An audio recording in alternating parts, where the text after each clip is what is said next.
There is a world where the sun has not moved in 4 billion years.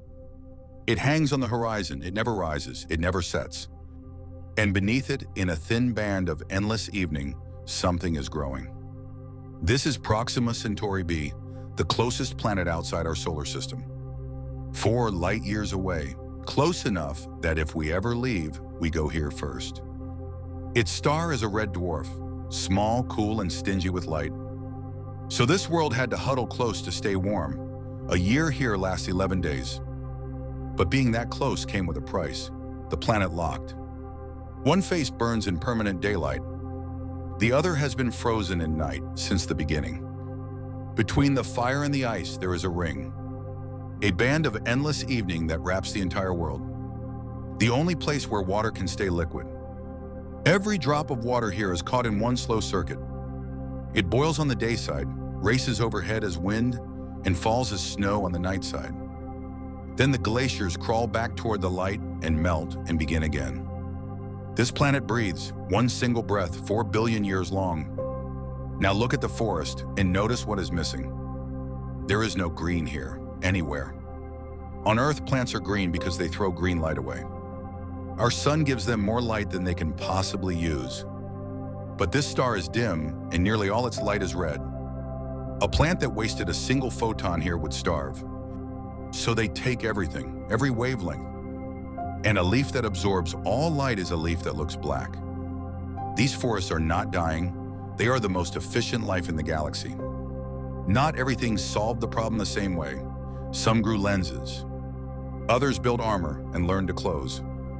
And where the warm air meets the cold, some learned to drink the fog. And then, without warning, the star does this.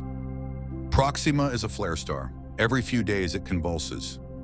For minutes it burns hundreds of times brighter than normal. Enough radiation to sterilize bare skin. Life here did not evolve to endure the flare. It evolved to see it coming. And then slowly the world opens again. Because the sun never moves, the shadows never move either. A shadow here is not an hour long, it is permanent.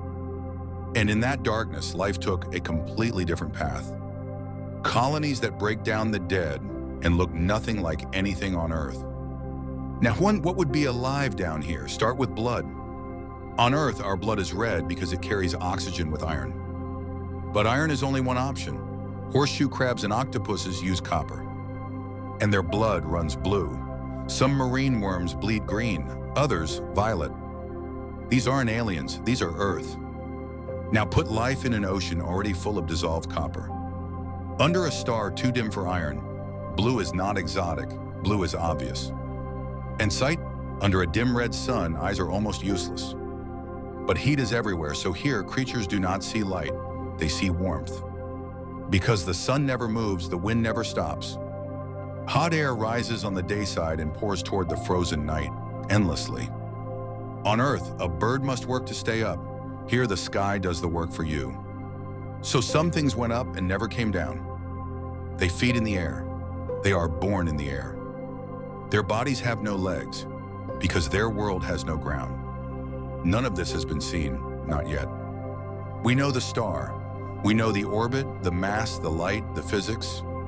Everything else was built the way we build a creature from a single bone. By asking what the rules would allow. Proxima b is 4 light years away. But the light leaving that world right now will reach us in 4 years. Somewhere out there under a sun that never moves, something is folding its leaves. And it has no idea that we are wondering about it.